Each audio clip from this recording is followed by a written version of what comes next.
Hello, happy Thursday. It's the middle of Module 2. It is a beautiful summer day. I hope that you are finding time to read outside, write outside, do what you need to do outside in the sun, as long as you don't have allergies. If you have allergies like me, you're probably trapped inside. Um, After each module, after I look at your comprehension assessments, I like to go through and see what some of the key ideas that need emphasizing or clarifying or reinforcing are. So I save my summaries, my lectures about the readings until after you've read, completed your comprehension assessment, and now I'm adding on to that to give you something to build your understanding before you dig into the discussions and the writing assignment for the week. So our topic in Module 2 is epistemology, right? How we know what we know is the way that we might describe that to lay people, not in a philosophy course in the realm of education. We might say that epistemology is the study of knowledge, or how we know what we know. It's not just the facts of knowledge, but that process of coming to say that we know. In education, we might adapt that question a bit and think about what is worth knowing, right? What knowledge and what ways of knowing, what is worth knowing and thus learning, teaching and learning in school. So if we talk about knowing, the implication is teaching and learning as well, right? So that's the big question for the week that gets us thinking about epistemology. Now, of the 5 readings, they each serve a different purpose this week. The Noddings reading, in some ways, is the most dense because it's what I would describe as a definitional piece. So the Noddings chapter on epistemology and education, I include because I want you to understand that when we talk about epistemology philosophically, in the philosophical world, it's much broader than the way that we're talking about it here in education. Within education, it's a much narrower scope, right? But Noddings helps us to understand this broader field of epistemology and epistemological studies within philosophy, which helps us understand through Socrates, through Dewey, and through others, different ways and approaches and schools of thought about how we know what we know and why it matters to think about that. So the Noddings article has a couple, it's valuable for us in a couple ways. So the first way, again, is just giving us kind of a lay of the land. What do we mean when we're talking about epistemology? How do philosophers talk about epistemology? So that's one. 2, she specifically brings our attention towards this idea of constructivism, which is both philosophical and psychological, and thus also educative, right? And so this idea of constructivism, as many of you have commented in your comprehension assessments, oh, that's the word for what I understand about how we teach, what's worth knowing, what's worth learning, what's worth teaching, that we're guided by constructivism a lot within education. And our reliance on constructivism is both philosophical, particularly in relation to John Dewey, but also psychological and neurological, and I'll talk more about that in a little bit, okay? And Noddings talks about how these are not interchangeable, right? Constructivism in psychology, constructivism in philosophy, they're not the same thing, but they are interconnected for us in education, maybe not for a philosopher, right? So that's the second value in the Noddings reading.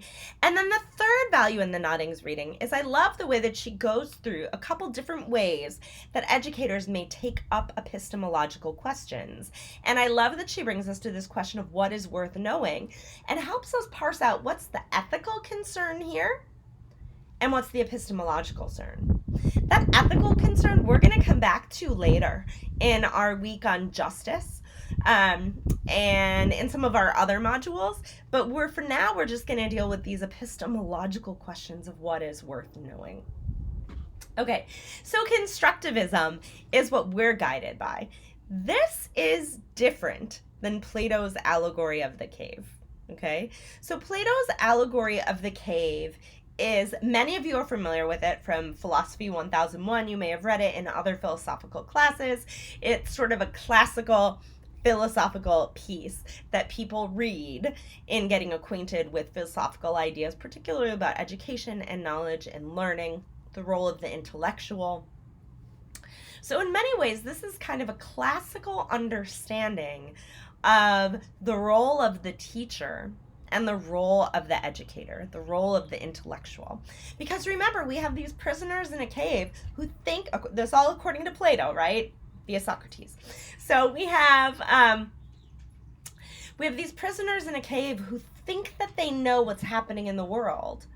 But what we come to find out is that actually what they think they know isn't the reality. It's a perception of reality, right? They're seeing shadows on the wall. And when the one prisoner is released out of the cave, right, travels out into the light, and we have the, oh my gosh, I just blanked out the word, but the ailments of the eyes, right? The eyes are hurt, and I always think there about what happens when you go from darkness into the sun. How at first you can't see, right? You're like, oh, this hurts, and then your eyes slowly open up and you see colors, right? You see dimension, and there is a really accurate metaphor there for this idea of coming to see the truth, the light, right? There's a reason that we have this idiomatic expression of coming to see the light, meaning that we understand the truth of something.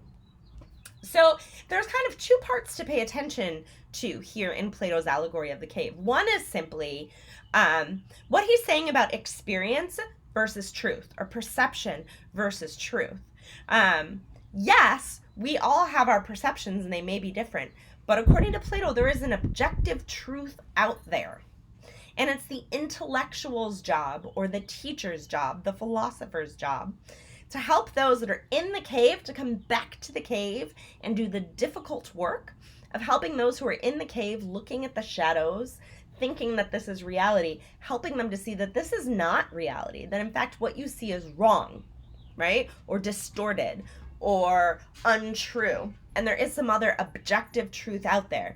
Now, I want to be really clear about that, because I read in a couple comprehension assessments this idea that, well, we all experience the world differently and thus our knowledge is all. That's not what Plato is saying, right? This is not that each of our perceptions is ultimately valid. He would acknowledge, and he does acknowledge, that what we think we're seeing, we think what we're seeing is valid. And if we don't have the rest of the context, this may seem true, but it is not true. There is an objective truth out there, and it's the teacher's job to instill it. The philosopher, the intellectual's job to instill it. So this is a classical understanding of the role of the teacher that guided and has guided for millennia, really, the idea of what the teacher is. These other three readings stand in contrast, because they take up this constructivist approach, this understanding that we construct meaning, that maybe there are objective truths, and then we're not going to go down the whole like postmodernist path of is there any objective truth. We're going to simplify, knowing that with the exception of one or two of you, we are predominantly teachers or educators or business people in training, and not philosophers in training, although I would say we are all philosophers at large. But let's oversimplify for now and acknowledge that we're oversimplifying it, okay? So we're not going to argue whether or not there's any truth with a capital T out there that can be known.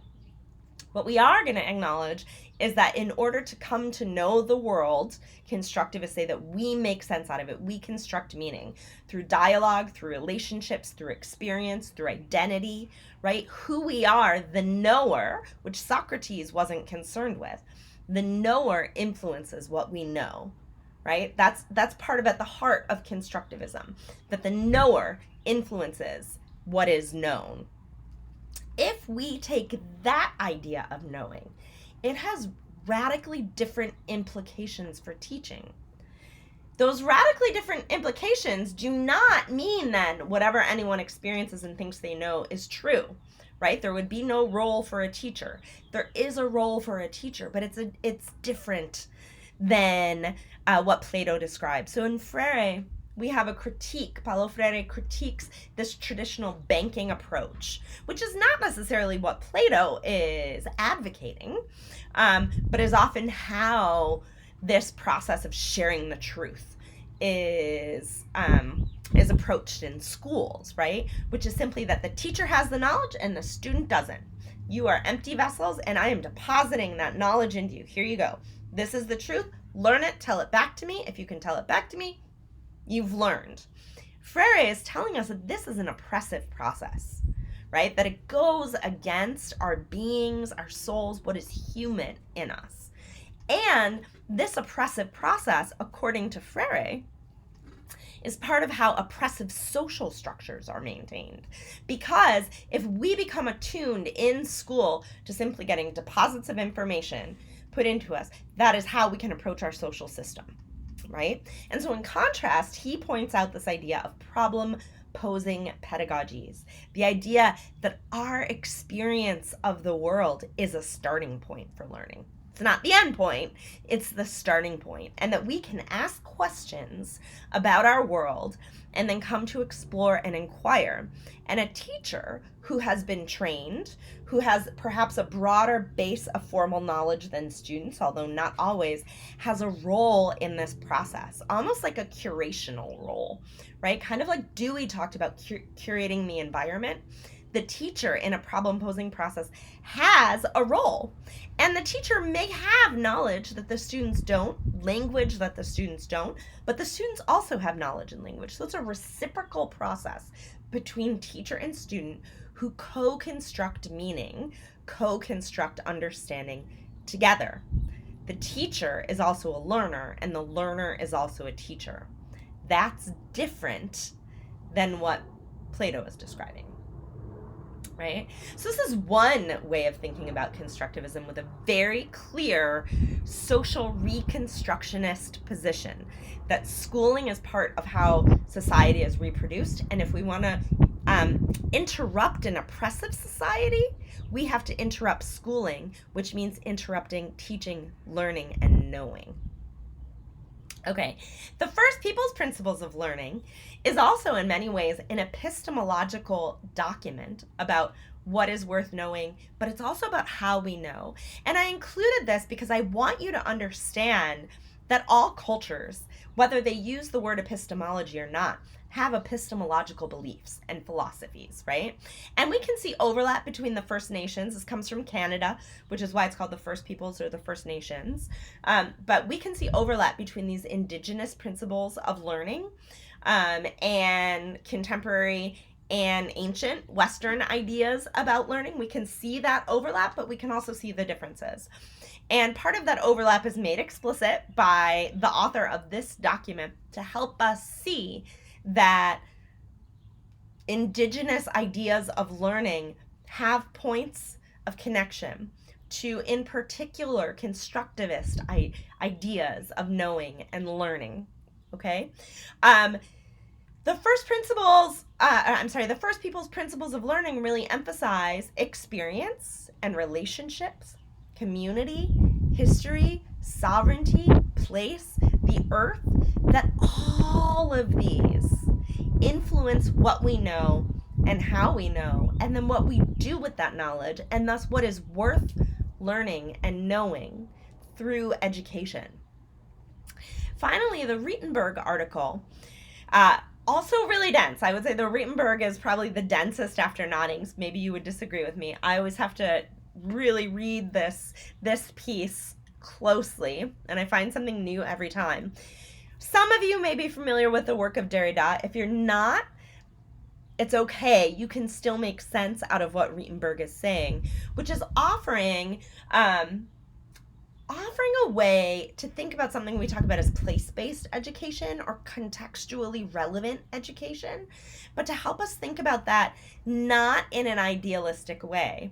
So one of the things that the epistemological philosophers critiqued, right, back to Socrates, but also Dewey, others, right, one of the things they critique is what we would say in fancy terms, like the reification of experience, that experience itself is some kind of pure form of knowing. Again, if we think about Plato's allegory of the cave, Plato's saying absolutely not. It is a way of knowing that isn't always true and often does not reflect the whole truth, okay? But in a constructivist push, there can be this reification of experience, which again, I saw in some of your comprehension assessments, right? We all have different ways of experiencing and knowing the world, and they're all equally valid. And it's some kind of pure, particularly in the context of place-based learning, it's like a pure romanticization of the local, of community, of experience, of space, of time. And Rietenberg helps us understand that all of these are important to how we experience the world and make meaning out of it. But each of them is embedded within social systems. And so part of what this article on a radical pedagogy of place is making clear is that constructivism, sense making, an emphasis on place, experience, the local, also has to consider social structures, the social world, and power. Which, if we go back to Noddings reminded us of this, right? Like, we have to consider power in relation to knowledge. And ultimately, those questions of power become ethical questions, which again we'll get to in our module on justice, but there are epistemological questions in there about what is worth knowing, what makes something more worth knowing, learning, teaching than something else. I want to just say one quick piece before I let you go, which is constructivism has many links to neuroscience and what we're learning about how the brain works and what learning looks like on a neurological level. That much of what philosophers, particularly constructivist philosophers, have told us has been confirmed through neuroscientific research. We could take the really simple fact that learning is initiated in the, it's not the reptilian part of the brain, but it is the metaphor that I use. I know that neuroscientists have a different part, but I think about the ancient, right, the center of our brain, the hippocampus, where the amygdala, the emotional core of our brain, controls memory. So think about that. Our emotions and memory are rooted in the same place.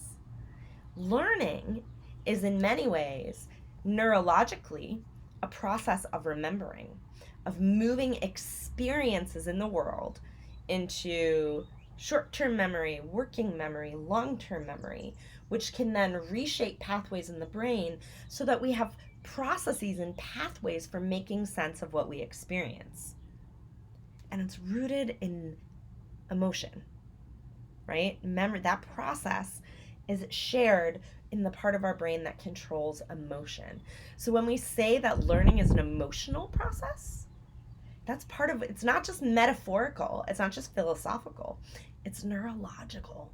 And what does that mean for engaging with these epistemological questions in our classrooms? Now, the last thing that I want to say is about the film, If You Build It. So if you've already watched this film, great. If you haven't watched it yet, I want you to keep some of these ideas in mind. If you build it, I'm offering it to you as an application, an educational application of thinking about epistemology. And as you watch the film, I want you to think about, what is this film saying about what is worth knowing and how we know what we know? Is this film taking a constructivist or a more classical, Platonian or Socratic idea about epistemology?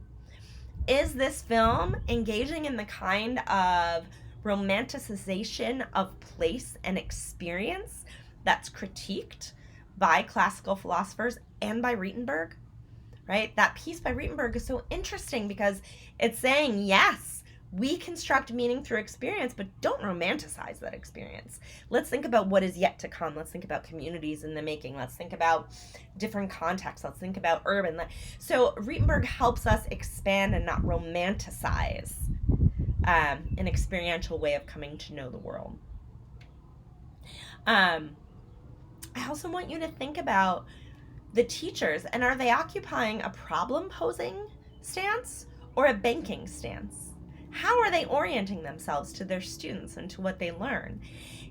And are the teachers themselves engaging with epistemological questions or not? Are they taking it down the ethical path, right? Are they thinking more about moral issues, ethical issues, or are they thinking about, how do we know what we know and what makes something worth knowing in a classroom or in a classroom space? so that you can then tie those into your papers, right? If you didn't watch success tips from Module 1, I encourage you to do so. And otherwise, I will be back here at the start of next module with some success tips based on your work in Module 2. Good luck. Bye.